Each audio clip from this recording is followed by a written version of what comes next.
Heavyweight boxing has always perhaps been the biggest attraction in all of combat sports, and in the autumn of 1996 it stood at a crossroads. For years, Iron Mike Tyson, once the youngest ever heavyweight champion, had been brutalizing the rest of the division, steamrolling opponents, and after being convicted and sent to prison, had come back to recapture the heavyweight title in more vicious and brutal fashion than ever. But then came Evander Holyfield. First a two-time cruiserweight champion who also captured a bronze medal at the Olympics, and now moving up to heavyweight as one of the biggest and most conditioned heavyweights of all time. He was thought by most fans though as past his peak against the younger Tyson, but it made for one of the most anticipated heavyweight fights of the decade. If he did think he can beat me, we can go on the fella and the winner that comes back up with the key is the champion. There was also additional animosity as the fight had supposed to happen way back in 1991 before Mike's sentence, but he'd pulled out injured. He hurt his rib or whatever that situation was. Iron Mike Tyson today became... It was 5 years until this fight was finally booked, and when it was, Holyfield was being viewed as a lamb going to the slaughter. Opened as a 25-1 underdog, now an astounding 6-1 underdog. The odds though had changed as the fight drew closer and as the accolades and legit credentials of Holyfield were remembered. The 1984 bronze medalist in the Los Angeles Olympics, standing ovation for Evander Holyfield as we await the arrival. Mike Tyson and his team came storming down the tunnel, chanting and full of ferocious energy. Mike Tyson making the youngest champion. But there were some in attendance who hadn't entirely forgiven Mike's past, and some were being vocal about it. The tale of the tape laid things out one final time. Although Tyson was significantly shorter, he was coming in the heavier man. Evander coming up a weight class though, he also had the reach advantage and wanted to use that and his footwork to cause real problems for Mike. The Las Vegas arena was packed, the ring was full, and the world was watching. Ladies and gentlemen, we welcome you to the MGM Grand Garden. Tyson's career had been pretty much flawless up to this point, 45 wins with just one loss and unthinkable savagery. Place in the history books as the youngest man ever to win the heavyweight title. But Holyfield had a smile on his face nearly the entire time. Of knockout, ranked the WBA #2 contender. Last year, which Tyson came at him immediately, lowering his level and landing a stiff right over the top. Evander was sent reeling back into the ropes, having his first taste of Tyson power, but Holyfield was ready to stand his ground and slug back in the pocket. As soon as he hit him, he got his attention. As Mike was leaping in with signature shots, Evander looked well trained to read and deal with them. Even early, Holyfield's speed and head movement was working beautifully. with a left uppercut. Oh, proud behind Holyfield. Tyson, though, was still trying to put combinations together, and Evander even stood toe-to-toe with Mike in the pocket, landing his beautiful left hook. And then he was walking Mike backwards. Tyson, though, started finding ways to counter the left hand, looking and finding openings for his right down the middle. Holyfield, though, looked incredibly solid. But Holyfield showing the champ. He's not moving Holyfield. He's not moving Holyfield back. Evander had already done more than some thought he would, survive the first round. But the tension between the two was growing, and they had to be separated at the end of it. In round two, though, Mike was already making adjustments. As they went toe-to-toe again, Tyson this time evaded double lead hook attack, ducked the second to set up his own counter left hand. Holyfield, though, was just eating these left hooks from Mike, seemingly no problem. Good footwork, though, got Mike pinned against the ropes, where Holyfield started to play with the range like a master, pumping several jabs to freeze Mike. Then just touching him with a right hand before floating combos in close. For the first time, it looked like Holyfield was the intimidating one, holding Mike against the ropes and staring him down when they broke. But there was another major factor other than boxing that would happen across these fights.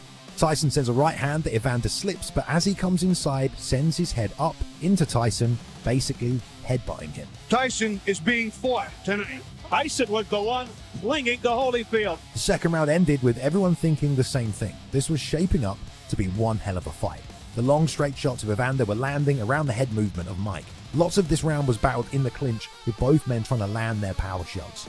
Evander ripped a left hook to the body, but on the way up, again, his head made contact with Mike's jaw. And that had Tyson swinging at him like a madman. And you could tell he was getting frustrated, punching in the clinch after the ref called for the break. But now these two were just throwing hammers at each other. The fourth round rolled on with Holyfield's reach and speed giving him more problems than most thought. Tyson looking very frustrated now. And Evander's accuracy was also on display, nailing Mike with another right hand that had them both swinging for the fences and showing great head movement yet again. In round 5, Evander had found his rhythm, doubling up on the body shots in close and circling out of danger excellently. Mike was still super dangerous though as Evander crashed to the body. Mike ripped his own right-left combo, catching him, then a sharp right hand. But Holyfield just kept on eating everything and moving forward like the Iron Mike power just wasn't working on it. One thing that did keep happening though, as Evander followed through on his punches, his head was still coming up and colliding into Tyson's. And in fact, just seconds later, one of these headbutts cut Mike. Evander pulls a punch and comes back with his head. Now what? Accidental headbutt. Tyson's cut. There was a lot of head wrestling in this fight. Head position can be incredibly important to help control the clinch and use as another point of leverage, just seemingly couldn't keep their heads apart. All of this, combined with the fact his power just wasn't working, definitely seemed to start to phase Mike and take him out of his game plan. With the crowd sensing that Holyfield might have Tyson in trouble. Crinkle when he got hit. He grimaced. And then Mike hit the canvas. Overswinging on a massive left hook, Holyfield countered with an uppercut and sat him down. Perhaps more off balance than anything, but it was only the second time he'd ever hit the canvas in his entire career. And the writing was on the wall as Mike never recovered his composure. We are seeing Mike Tyson testing. The end of that round was pure heavyweight chaos. Even at the end of the round though, Mike was still complaining about headbutts to the ref. But unfortunately, it wouldn't stop there. By round 7 now, that jab of Holyfield was even more effective at range. And Mike was still complaining about the headbutts. Holyfield continues to chant for Holyfield. Well, total. And here is where corners save you or lose you. If Jay Bright, I mean, it was happening almost every exchange at this point. You can see him looking at the ref, asking for help. going on here. Evander's fighting the smartest fight he's ever fought. At this point, it was clear Tyson was completely off his game. And that one seemed to be Mike's fault, but all these fouls had clearly changed how this fight was playing out. Again, the headbutt. That one buckled. Tyson. Even Mike has said he doesn't remember much of this fight. I think he pretty much saw red, and Mike never found his way back into it.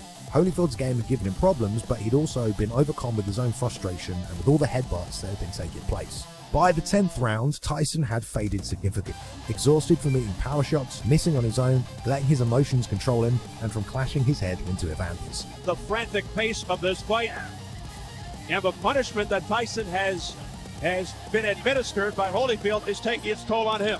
Evander let fly a jab, right hand, that snuck over Tyson's extended arm and sent him wobbling. Combination by Holyfield. Mike started stumbling as Evander unloaded everything at him. An exhausted Mike sent out another jab that was mercilessly and masterfully pull countered by Holyfield with a monster right hand as he moved in for the kill. Mike was saved by the bell, but fans around the world watching knew Iron Mike had nothing left to give. Tyson was still trying to peekaboo counter, but Holyfield had proven he was his kryptonite in close. As Tyson was trying to evade, Evander just slammed left hook after left hook into him. Let's make it the time to stop the fight, and Holyfield has. I can't believe what I'm saying. The fight was over. The juggernaut that was Iron Mike Tyson, on the back of one of his most terrifying knockout streaks, had been beaten. Holyfield had proven bigger, faster, and in better shape, but he also successfully managed to enrage and frustrate Mike throughout the fight. And you couldn't ignore the cries of those fans screaming about the illegal fouls and the number of times the two men had clashed heads. The immediate rematch was on. It had been an incredible spectacle of heavyweight boxing, and within 7 months, the two men would meet again in the same venue in Las Vegas. Tyson needed to reclaim his aura of invincibility, and incredibly, despite the loss, he once again entered the rematch as the favorite over Evander. That's just how much people still believed in the magic and power of Tyson, the youngest heavyweight champion ever. Holyfield had been given an incredible amount of respect following the victory, but some fans and media had thought it had been maybe a one-off performance, especially with Mike's team and camp being very vocal about the mistakes made by the referee and absolutely insisting a different official take care of the rematch to avoid what they deemed were crucial in determining the outcome of the first fight. And so it was under the thick summer neon buzz of Las Vegas, June 28th in 1997, the boxing world braced itself once more for one of the biggest rematches of all time that would either restore a fallen king or crown a new one forever. Evander Holyfield, confident, relaxed, cool. He thinks Tyson will be more aggressive, which he feels plays into his hands. Mike Tyson predicting a sensational victory. Mike came forward again with lots of pressure, looking to test the defenses early. But once again, in the very first clinch exchange of the second fight, you can see Holyfield's head once again smashing up and into Mike's chin. Holyfield parries a jab, steps inside, and, well, headbutts him. In the moment, it was again kind of just ignored, but this was once again going to be a major factor in the rematch. Look at the look on Tyson's face as he goes eye to eye with Holyfield. It didn't help that Holyfield was just ducking every power shot, and then from there he just level changed back upwards, usually head first, into Mike's chin. You know what Mike's doing? Mike's looking to duck and keep his leverage low and come up banging. Evander was throwing a combination, but Mike's head movement looked sharp as well. But stringing together hooks was working for Evander, catching Mike as he was trying to duck and weave on the inside. Mike was ducking and chucking back though. Holyfield! He hurt Mike really good with that right hand. Not early and started in the 6th round of the first. It wasn't long though before once again, Mike's focus and composure was getting tested. From his perspective, it felt like Holyfield was literally defending his attacks with his head. Here, Holyfield slips a right hand from Mike, crashes inside and headbutts him right on the chin. And Tyson was again immediately looking to the official for help. He looks over to Mills Lane as a cut. Even earlier this time, in just the second round, Mike was again cut from a headbutt. Around the right eye of Mike Tyson from a clash of heads, I believe. Deja vu. Look at the blood streaking down from the right eye of Tyson. The rest of this round, Mike was just asking for help from the headbutts. Here both men level change to the same side, and once again, just like in the first fight, Tyson looks over for help from the referee. Evander was working early though, and for every shot of Mike's he slipped, he returned twice-fold. Again, left hook in the body in close. Mike started to sit back more and wait on single shot counters, and he couldn't land on Holyfield, whose head movement was just as slick. And I think the commentators were starting to get it right. Then Tyson really beginning to look frustrated now. You see Evander coming in, and the head just winds up slamming into Mike's eye. There it is, right there. Puts his head down and comes straight in, and hits Mike right in the corner of his right eye. It was clear for everyone to see that going into round 3, Mike was already getting frustrated and was out of his game. And every shot Holyfield slipped and countered would only make it worse. Before the bell for round 3, Tyson comes out fast but forgot his mouthpiece. I think he's blown the first 2 rounds, and he better get started. As Mike came forward, the crowd lit up behind him. Stowed by Holyfield. Like a ferocious Mike Tyson, bobbing and weaving. But when the ref couldn't separate them, clearly Mike's aggression was turning into rage, and Evander was leading with his head again. Mike launched himself forward with the signature left hook that Evander once again ducked under, and again, as he came up, headbutted Mike on the chin. That is when all sense of competitive spirit left Mike. Frustrated and now beyond enraged after getting headbutt again, he sunk his teeth into Holyfield's right ear. What happened here? He got bit, I think. As Evander turned away as time was called, Mike even ran up to him and pushed him, almost as if to say, "You're fighting dirty, can't handle it when someone gives it back." What Mike had done though went far beyond headbutts that maybe sometimes could have been considered accidental. With every intention in the world, Mike had tried to bite Evander's ear off. Oh my goodness, he's got a bloody right ear. Holyfield bit by a dirty Mike Tyson. I can't believe what I'm seeing. The commentators called it disgusting tactics. He bit his ear. I can see the bite mark. Mark Ratner, the head of the commission, and in fact the man still behind deciding all kinds of complicated moments, even in the UFC, including the Aspinall Garn eye poke situation recently. It was a 2-point deduction, but the fight would be allowed to continue. Major controversy here. And then these two were really scrapping. It now looked like a street fight. But Mike did it again. Again. He did it again. But they kept on fighting.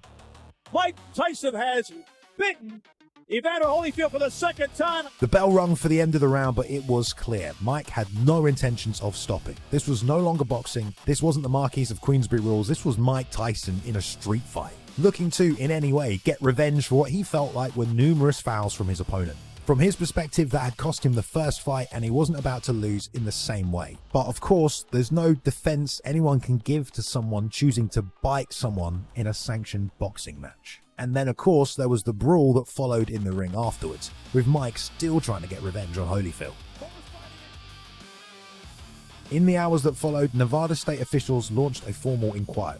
Tyson's boxing license was revoked, he was fined $3 million, and an incident known as the Bite Fight passed into sporting legend. Holyfield, calm and soft-spoken as ever, retained his heavyweight crown amidst it all, while Tyson walked away through a rain of popcorn buckets, drinks and insults from angry spectators, and this infamous moment scarred his career forever. The rivalry didn't end there in terms of our cultural memory, but inside the ring it was over. Two fights that began as a battle for heavyweight supremacy became something stranger. The clash of wills that revealed how far a fighter could fall when frustration overwhelmed discipline. Holyfield emerged as the man who stood firm in that chaos, though perhaps not entirely innocent himself. Tyson, though, once the most feared boxer on earth, left Vegas not as a conqueror, but as a symbol of how quickly greatness could fracture.